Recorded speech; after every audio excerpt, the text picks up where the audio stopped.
The brainchild for opera from a sister's point of view really came out of sheer necessity.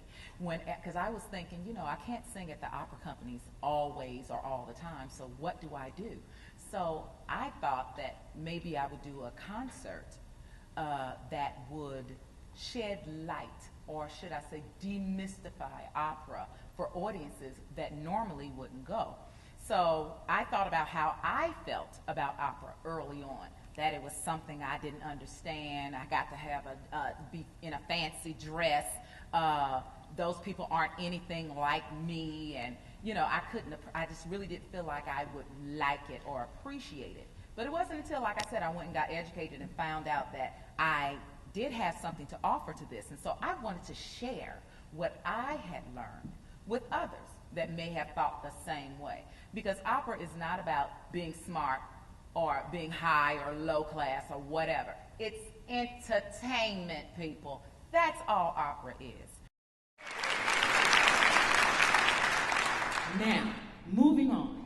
The aria you just heard was Elizabeth's aria to the room. It was just befitting to start with that because I'm having a chance to come back and sing for these beautiful people at the MAC here in Bloomington, Indiana. And it's Elizabeth's aria to the room. She found love here, and she lost love here. And she's coming back to find love again. Opera is crazy like that. So if you've never had an opportunity to go to an opera, which I know I'm probably preaching to the choir here, but just by a show of hands, can I see how many people have never really gotten into opera too much? Let me just see some hands. Oh, we have a few. Great. So you came out to see me. Okay. So I hope not to disappoint. Okay. Now the next song, or I should say aria, that I would like to sing for you is from Tosca.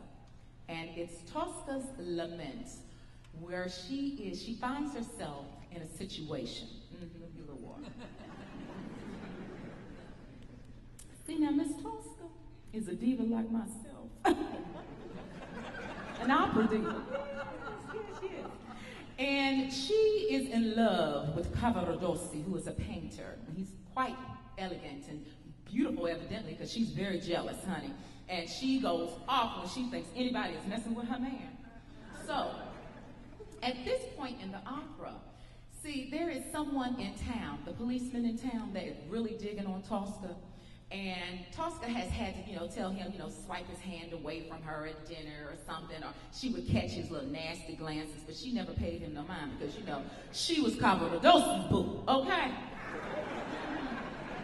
So, Cavaradossi is a freedom fighter, and he helps his friend escape from jail, and he hides him away. Well, just as they are about to find his friend kills him, and so since his friend kills himself, I should say, because since his friend kills himself, they take Cavaradossi into custody and try to get some answers from him. So then they start to torture Cavaradossi. Well, Tosca just got off the stage, and she comes in, and she's like, what's going on? Where's Sugar? Where's Sugar Man? Where's my baby?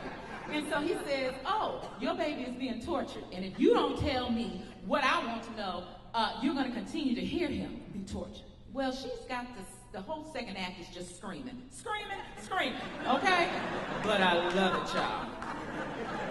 So she is at a point where he says, okay, you know what? I tell you what, I'll let him go if you give me just one night with you. Do we have any children in the audience? Okay, well, I just want to take you out for pizza one night.